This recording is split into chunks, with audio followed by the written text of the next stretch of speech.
Hi, ನಾನು Sandeep from tech in Kannada. ನಾನು personally use ಮಾಡುವಂಥ phone Samsung Galaxy S24 ultra. ಈ ಫೋನ್ನ ನನಗೆ ಸ್ಯಾಮ್ಸಂಗ್ ಅವ್ರೇನು ಕಳಿಸ್ಕೊಟ್ಟಿಲ್ಲ. ನಾನೇ ಸಂಗೀತದಲ್ಲಿ 1,15,000 ಕೊಟ್ಟು ಪರ್ಚೇಸ್ ಮಾಡಿದೆ. ಅದ್ರ ಮೇಲ್ಗಡೆ ಎಕ್ಸ್ಟ್ರಾ 15,000 ಕೊಟ್ಟು ಈ ಫೋನಿಗೆ ಸ್ಯಾಮ್ಸಂಗಿಂದು ಕೇರ್ ಪ್ಲಸ್ ಅಂತೇನೋ ಬರುತ್ತೆ ಇನ್ಶೂರೆನ್ಸು. ಡ್ಯಾಮೇಜ್ ಆದರೂ ಸಹ 2 ವರ್ಷ ರಿಪೇರಿ ಮಾಡಿಕೊಡ್ತಾರೆ. ಅದನ್ನು ತೊಗೊಂಡೆ. ಟೋಟಲ್ 1,30,000 ರೂಪಾಯಿ ಕೊಟ್ಟು ನಾನು ಈ ಫೋನ್ ತೊಗೊಂಡಿದ್ದು. ಅಷ್ಟೊಂದು ದುಡ್ಡು ಕೊಟ್ಟು ಈ ಫೋನಲ್ಲಿ ನಾನು ಏನು ಯೂಸ್ ಮಾಡ್ತೀನಿ ಅಂತ ನೀವು ಕೇಳಿದ್ರೆ, ಇನ್ಸ್ಟಾಗ್ರಾಮ್ ಸ್ಕ್ರಾಲ್ ಮಾಡು, ಫೇಸ್ಬುಕ್ ನೋಡು, ಯೂಟ್ಯೂಬಲ್ಲಿ ವೀಡಿಯೋ ನೋಡು, ಆಗ ಈಗ ಎಲ್ಲೋ ಒಂದೊಂದು ಫೋಟೋ ಕ್ಲಿಕ್ ಮಾಡು. ನಾನು ಅಂಥ ಹೆವಿ ಫೋಟೋಗ್ರಫಿಯನ್ನು ಫೋನಲ್ಲಿ ಮಾಡಲ್ಲ. ಗೇಮ್ ಅಂತೂ ಈಗ ಆಡೋದೇ ಬಿಟ್ಬಿಟ್ಟಿದ್ದೀನಿ. ಎಂಥ ಹೆವಿ ಗೇಮ್ನೂ ಆಡಲ್ಲ. ಇಷ್ಟೇ, ವಾಟ್ಸಾಪು, ಸಣ್ಣ ಪುಟ್ಟ ಕೆಲಸ. ಈ ಕೆಲಸ ಮಾಡೋಕ್ಕೆ ನನಗೆ 1,30,000 ರೂಪಾಯಿ ಫೋನ್ ಬೇಕಾಗಿತ್ತಾ ಅಂತ ಕೂಡ ಅನಿಸುತ್ತೆ. ಬಟ್ ಎಲ್ಲ ಒಂದು ಕಡೆ ಅಪ್ಪ, ನಾನು ಟೆಕ್ ಯೂಟ್ಯೂಬರಪ್ಪ, ಟೆಕ್ನಾಲಜಿ ಬಗ್ಗೆ, ಫೋನ್ಗಳ ಬಗ್ಗೆ ವಿಡಿಯೋ ಮಾಡ್ತೀನಿ. ಸೊ ಒಂದು ಒಳ್ಳೆ ಆ್ಯಂಡ್ರಾಯ್ಡ್ ಫೋನ್ ಅಥವಾ ಒಂದು ಒಳ್ಳೆ ಐಫೋನ್ ಇರಬೇಕು ನನ್ನ ಹತ್ರ, ಆಯಿತಾ? ಅದಕ್ಕೋಸ್ಕರ ನಾನು ತೊಗೊಳ್ಳೋಣ ಅಂದ್ಬಿಟ್ಟು ತೊಗೊಂಡಿದ್ದು. ಬಟ್ ನನ್ನ ಕೆಲಸಕ್ಕೆ ಒಂದು ಒಳ್ಳೆ 15,000 ರೂಪಾಯಿ ಫೋನ್ ಕೂಡ ಸಾಕು. ಆ 15,000 ರೂಪಾಯಿ ಫೋನಲ್ಲಿ ಒಂದು ಡೀಸೆಂಟ್ ಕ್ಯಾಮ್ರಾ ಇರುತ್ತೆ. ನನ್ನ ಕೆಲಸಕ್ಕಂತೂ ಬೇಜಾನಾಯಿತು. ಮತ್ತು ಸಣ್ಣ ಪುಟ್ಟ ಗೇಮ್ಗಳು ಆಡ್ಕೊಬೋದು, ಮತ್ತು ಸೋಷಿಯಲ್ ಮೀಡಿಯಾ ಸ್ವೈಪ್ ಮಾಡೋದಕ್ಕೆ, ವೀಡಿಯೋಸ್ ನೋಡೋದಕ್ಕೆ ಬೇಜಾನಾಯಿತು. ಆರಾಮಾಗಿ ಅದರಲ್ಲಿ ಇಂಟರ್ನೆಟ್ನಲ್ಲಿ ಬ್ರೌಸ್ ಮಾಡೋದಕ್ಕೆ, ರಿಸರ್ಚ್ ಮಾಡೋದಕ್ಕೂ ಸಹ ಯೂಸ್ ಮಾಡ್ಕೊಬೋದು. ಇಷ್ಟೊಂದು ದುಡ್ಡು ಕೊಟ್ಟು ಯಾಕೆ ಗುರು ಫೋನ್ ತೊಗೋಬೇಕಾಗಿತ್ತು? ಇದು ನಾನೊಬ್ಬನೇ ಅಲ್ಲ, ನಿಮ್ಮಲ್ಲಿ ತುಂಬ ಜನ ಮಾಡ್ತಿರುವಂಥ ಮಿಸ್ಟೇಕ್ ಕೂಡ ಅದೇ, ಆಯಿತಾ? ನನ್ನನ್ನು ಬಿಟ್ಬಿಡಿ. ಬಟ್ ನಿಮ್ಮಲ್ಲೂ ತುಂಬ ಜನ ಆ ಮಿಸ್ಟೇಕ್ನ ಮಾಡ್ತಾ ಇದ್ದಾರೆ. ನಮ್ಮ ಸ್ಟುಡಿಯೋದಲ್ಲೂ ಕೂಡ ತುಂಬ ಜನ ಮಿಸ್ಟೇಕ್ ಮಾಡ್ತಾ ಇದ್ದಾರೆ. ಬನ್ನಿ ತೋರಿಸ್ತೀನಿ ನಾನು ನಿಮಗೆ. ಸೊ ಮೊದಲನೇದಾಗಿ ಈಗ ಕಾವ್ಯ ಮೇಡಮ್ ಅವ್ರನ್ನ ಕೇಳೋಣ. ಸೊ ಮೇಡಮ್, ನಿಮ್ಮ ಫೋನಿಂದು ರೇಟ್ ಎಷ್ಟು? 1,60,000. ಸ್ವಲ್ಪ ಜೋರಾಗಿ ಮಾತಾಡಿ ಮೇಡಮ್. 1,60,000. ಸೊ ಇವ್ರು ಯೂಸ್ ಮಾಡ್ತಿರೋದು ಸ್ಯಾಮ್ಸಂಗ್ ಯಾವುದು ಮೇಡಮ್?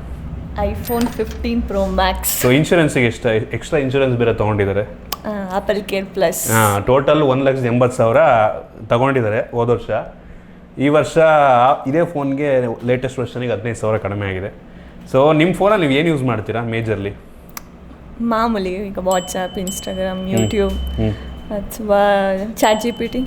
ನೋಡಿ, ಹಿಂಗೆ 1,60,000 ರೂಪಾಯಿ ಕೊಟ್ಬಿಟ್ಟು ಯೂಸ್ ಮಾಡ್ತಿರೋದು ವಾಟ್ಸಾಪು, ಚಾಟ್ GPT ಅಂತೆ, ಬ್ರೌಸಿಂಗ್ ಅಂತೆ. ಸೊ ಇದನ್ನು 15,000 ರೂಪಾಯಿ ಫೋನಲ್ಲೂ ಮಾಡ್ಬೋದಾಗಿತ್ತು ಅಲ್ವಾ? ಹಾಂ. ಸೊ ಈ ಕಡೆ ನಮ್ಮ ಎಡಿಟರ್ ಇವ್ರನ್ನೂ ಕೇಳೋಣ. ಸೊ ನಿನ್ನ ಫೋನಲ್ಲಿ ಏನು ಯೂಸ್ ಮಾಡ್ತೀಯ ಫಸ್ಟ್ ಹೇಳು. ಆಲ್ರೌಂಡರ್. ಏನು ಯೂಸ್ ಮಾಡ್ತೀಯ ಹೇಳು ಫಸ್ಟು. ಜಾಸ್ತಿ ಗೇಮಿಂಗ್, ಕ್ಯಾಮ್ರಾ. ಗೇಮಿಂಗ್ ಯಾವ ಗೇಮ್ ಮಾಡ್ತೀಯಾ? ಫ್ರೀ ಫೈರ್, ಪಬ್ಜಿ, BGMI ಎರಡೂ ಆಡ್ತೀನಿ. ಓಕೆ, ಎಷ್ಟು ರೂಪಾಯಿ ಫೋನ್ ನಿಂದು? 31,000. 31,000. ಸೊ ಇವನು ಅಟ್ಲೀಸ್ಟ್ ಗೇಮ್ನಾರ ಆಡ್ತಾನೆ. So okay. ಇವನು ಆ್ಯಕ್ಚುಲಿ ಪೋಕೋ F6 ಅಲ್ಲ? Poco F6. ಸೊ ಈ ಥರ ಗೇಮ್ ಆಡೋರಾದರೆ ಪರವಾಗಿಲ್ಲ. ಬಟ್ ಇವನು ತೊಗೊಂಡಿರೋದು ಎಷ್ಟು ಕೇಳಿ? 30,000 ರೂಪಾಯಿ ಫೋನು. ಇವರು 1,60,000 ರೂಪಾಯಿ ಫೋನ್ ತೊಗೊಂಡು ಗೇಮ್ ಆಡಲ್ಲ, ಏನಿಲ್ಲ, ಆಯಿತಾ? ಇದು ಬರೀ ನಾವು ಮಾಡ್ತಿರೋ ಮಿಸ್ಟೇಕ್ ಅಲ್ಲ, ಬರೀ ಇವ್ರು ಮಾಡ್ತಿರೋ ಮಿಸ್ಟೇಕ್ ಅಲ್ಲ, 90% ಜನ ಮಾಡ್ತಿರೋ ಮಿಸ್ಟೇಕೇ ಅದು. ಸೊ ನೋಡಿದ್ರಲ್ಲ, 2 ಪರ್ಫೆಕ್ಟ್ ಎಕ್ಸಾಂಪಲ್. ಒಬ್ಬ ವ್ಯಕ್ತಿ ಗೇಮ್ ಆಡ್ತಾನೆ, ಅವನು ಹೆವಿ ಎಕ್ಸ್ಪೆನ್ಸಿವ್ ಫೋನ್ನ ತೊಗೊಂಡಿಲ್ಲ. ಒಂದು 30,000 ರೇಂಜಲ್ಲಿ ಒಂದು ಲೆವೆಲಿಗೆ ಪವರ್ಫುಲ್ ಆಗಿರುವಂಥ ಪೋಕೋ F6 ಫೋನ್ ತೊಗೊಂಡಿದ್ದಾನೆ. ಅವನಿಗೆ ಒಂದು ರೀತಿ ಆಲ್ರೌಂಡರ್. ಕ್ಯಾಮ್ರಾ ಒಂದು ಲೆವೆಲಿಗೆ ಚೆನ್ನಾಗಿದೆ, ಹೆವಿ ಪರ್ಫೆಕ್ಟ್ ಅಲ್ಲ, ಅವ್ನ ಕೆಲಸಕ್ಕೆ ಸಾಕದು. ರ್ಯಾಮ್ ಸ್ಟೋರೇಜ್ ಚೆನ್ನಾಗಿದೆ, ಡಿಸ್ಪ್ಲೇ ಚೆನ್ನಾಗಿದೆ, ಪ್ರೊಸೆಸರ್ ಕೂಡ ಚೆನ್ನಾಗಿದೆ. 30,000 ರೂಪಾಯಿ ಕೊಟ್ಟು ತೊಗೊಂಡಿದ್ದಾರೆ. ಇನ್ನೊಬ್ಬರು ಯೂಸ್ ಮಾಡೋದು ವಾಟ್ಸಾಪು, ನಾರ್ಮಲ್ ಬ್ರೌಸಿಂಗು, ಬೇಸಿಕ್ ಕೆಲಸ, ಗೇಮ್ ಅಂತೂ ಆಡೋದೇ ಇಲ್ಲ. ಅವ್ರು ತೊಗೊಂಡಿರೋದು iPhone 15 Pro Max. ಅದು ಕೂಡ 1,60,000-80,000 ಎಲ್ಲ ಸೇರಿ. ಸೊ ನಾನು ನಿಮ್ಗೆ ಹೇಳೋದೇನಪ್ಪ ಅಂತ ಅಂದರೆ, ನೀವು ಫೋನ್ ತೊಗೊಳೋಕ್ಕಿಂತ ಮುಂಚೆ ನಿಮಗೆ ಯಾವ ಸ್ಪೆಸಿಫಿಕೇಷನ್ ಅವಶ್ಯಕತೆ ಜಾಸ್ತಿ ಇದೆ ಅಂತ ನೋಡ್ಕೊಂಡು ತೊಗೊಂಡ್ರೆ ಒಳ್ಳೆಯದು. ಕ್ಯಾಮ್ರಾ ಚೆನ್ನಾಗಿರೋದು ಬೇಕಾ? ಕಡಿಮೆ ದುಡ್ಡಿಗೆ ಕ್ಯಾಮ್ರಾ ಚೆನ್ನಾಗಿರೋದು ಕೂಡ ಸಿಗುತ್ತೆ. ಡಿಸ್ಪ್ಲೇ ದೊಡ್ಡದು ಚೆನ್ನಾಗಿರೋದು ಬೇಕಾ? ಅದು ಕೂಡ ಕಡಿಮೆ ದುಡ್ಡಿಗೆ ಸಿಕ್ಬಿಡುತ್ತೆ. ನಿಮಗೆ ಫ್ಲ್ಯಾಗ್ಶಿಪ್ ಲೆವೆಲ್ನ ಫೋನ್ ಅವಶ್ಯಕತೆ ಇಲ್ಲ. ನಿಮ್ಮ ಹತ್ರ ಬೇಜಾನ್ ದುಡ್ಡಿದ್ರೆ 1 ಲಕ್ಷ, 2 ಲಕ್ಷ, 3 ಲಕ್ಷ ಯಾವ ಫೋನ್ ಆದರೂ ತೊಗೊಳ್ಳಿ. ನೀವು ಸಾಲ ಮಾಡಿಕೊಂಡು EMIಯಲ್ಲಿ ಒಂದು ಫೋನ್ ತೊಗೋಬೇಕು ಅಂತ ಅನ್ಕೋತಾ ಇದ್ದರೆ, ತುಂಬ ಕಡಿಮೆಗೇನೆ 25,000-30,000 ರೂಪಾಯಿಗೂ ಫ್ಲ್ಯಾಗ್ಶಿಪ್ ಲೆವೆಲ್ ಪರ್ಫಾರ್ಮೆನ್ಸನ್ನು ನೀಡುವಂಥ ಫೋನ್ಗಳು ಸಿಗ್ತವೆ. ಆ ಲೆವೆಲ್ ಇಲ್ಲ ಅಂದರೂ ಒಂದು 10% ಕಡಿಮೆ ನಾವು ಮ್ಯಾನೇಜ್ ಮಾಡ್ಕೊಳ್ಳೋದಕ್ಕಾಗಲ್ವಾ? ಅದಕ್ಕಿಂತ ಒಂದು 10% ಕಡಿಮೆ ಪರ್ಫಾರ್ಮೆನ್ಸ್ ಸಿಗ್ಬೋದು ಅಷ್ಟೇ, ಆಯಿತಾ? 25,000-30,000 ರೂಪಾಯಿಗೆ ಬೆಂಕಿ ಫೋನ್ಗಳು ಸಿಗ್ತವೆ, ಎಲ್ಲ ಚೆನ್ನಾಗಿರುವಂಥ ಸ್ಪೆಸಿಫಿಕೇಷನ್ ಸಿಗ್ತವೆ. ಸೊ ಅದರಿಂದ ನೀವು ಫೋನ್ ತೊಗೋಬೇಕಾದ್ರೆ ಬ್ರ್ಯಾಂಡ್ ನೋಡೋಕೆ ಹೋಗ್ಬಿಡಿ, ಆಯಿತಾ? ನಾವು ಹೆಂಗೆ ಮಾಡ್ತೀವಿ ಅಂದರೆ ತುಂಬ ಜನ ಆಪಲ್ ಲೋಗೋ ನೋಡ್ತೀವಿ, ಸ್ಯಾಮ್ಸಂಗ್ ಲೋಗೋ ನೋಡ್ತೀವಿ, ಡಿಸೈನ್ ನೋಡ್ತೀವಿ, ಮ್ಯಾಟ್ರ್ ಆಗಲ್ಲ ಆಯಿತಾ. ನೀವೇ ಒಂದ್ಸಲ ಯೋಚನೆ ಮಾಡಿ ನೋಡಿ, ನೀವು ಪ್ರತಿದಿನ ಏನೆಲ್ಲ ಕೆಲಸವನ್ನು ನಿಮ್ಮ ಫೋನಲ್ಲಿ ಮಾಡ್ತೀರಾ ಅಂತ ಆಯಿತಾ.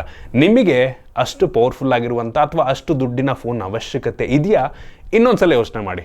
ನಿಮಗೆ ಆ ಬ್ರ್ಯಾಂಡ್ ಮ್ಯಾಟ್ರ್ ಆಗಲ್ಲ ಅಂತ ಅಂದರೆ ನೆಕ್ಸ್ಟು ಅದಕ್ಕಿಂತ ಜಾಸ್ತಿ ದುಡ್ಡು ಫೋನ್ ತೊಗೊಳಕ್ಕೆ ಹೋಗ್ಬಿಟ್ಟು ಅದಕ್ಕಿಂತ ಸ್ವಲ್ಪ ಕಡಿಮೆ ದುಡ್ಡು ಅಥವಾ ಪರ್ಫಾರ್ಮೆನ್ಸ್ ಚೆನ್ನಾಗಿರುವಂಥದ್ದು, ಲಾಂಗ್ ಟರ್ಮಲ್ಲಿ ಸ್ಮೂತಾಗಿ ಕೆಲಸವನ್ನು ಮಾಡುವಂಥ ಫೋನ್ ತೊಗೊಂಬಿಡಿ. ನಾನು ಸಜೆಸ್ಟ್ ಮಾಡೋದಾದರೆ ನಿಮಗೆ ಬಡ್ಜೆಟ್ ಇದ್ದರೆ ಬೆಸ್ಟ್ ಅಂತ ಅಂದರೆ 25,000-30,000 ಬಡ್ಜೆಟ್ಟು ಬೆಸ್ಟ್ ಬಡ್ಜೆಟ್ ನಂಗೆ ಅನ್ನಿಸ್ತಂಗೆ. 25,000-30,000 ಲಾಂಗ್ ಟರ್ಮಿಗೆ ಆರಾಮಾಗಿ ಒಂದು 5 ವರ್ಷ ನೀವು ಫೋನ್ನ ಯೂಸ್ ಮಾಡ್ಬೋದು. ಕ್ಯಾಮ್ರಾ ಚೆನ್ನಾಗಿರುತ್ತೆ, ಪರ್ಫಾರ್ಮೆನ್ಸ್ ಚೆನ್ನಾಗಿರುತ್ತೆ. ಸೊ ಬೆಸ್ಟ್ ಆ ಪ್ರೈಸನ್ನು ತೊಗೊಂಡ್ರೆ. ಸೊ ಇದನ್ನು ಸಜೆಸ್ಟ್ ಮಾಡ್ತೀನಿ. ಐ ಹೋಪ್ ನಿಮಗೆ ಈ ವಿಡಿಯೋ ಯೂಸ್ಫುಲ್ ಆಗಿದೆ ಅಂತ ಅನ್ಕೋತೀನಿ. ಇಷ್ಟ ಆಗಿದ್ರೆ ಲೈಕ್ ಮಾಡಿ, ಶೇರ್ ಮಾಡಿದ ರೀತಿ ನಮ್ಮ ಬೇರೆ ಬೇರೆ ವಿಡಿಯೋಗಳಿಗೆ ನಮ್ಮ tech in Kannada YouTube channel subscribe ಮಾಡ್ಕೊಂಡಿಲ್ಲ ಅಂದರೆ ಈಗಲೇ ಸಬ್ಸ್ಕ್ರೈಬ್ ಮಾಡ್ಕೊಳ್ಳಿ ಮತ್ತು ಬೆಲ್ ಐಕನ್ ಕೂಡ ಕ್ಲಿಕ್ ಮಾಡ್ಬೋದು. ಸಿಗೋಣ ಮುಂದಿನ ವಿಡಿಯೋದಲ್ಲಿ.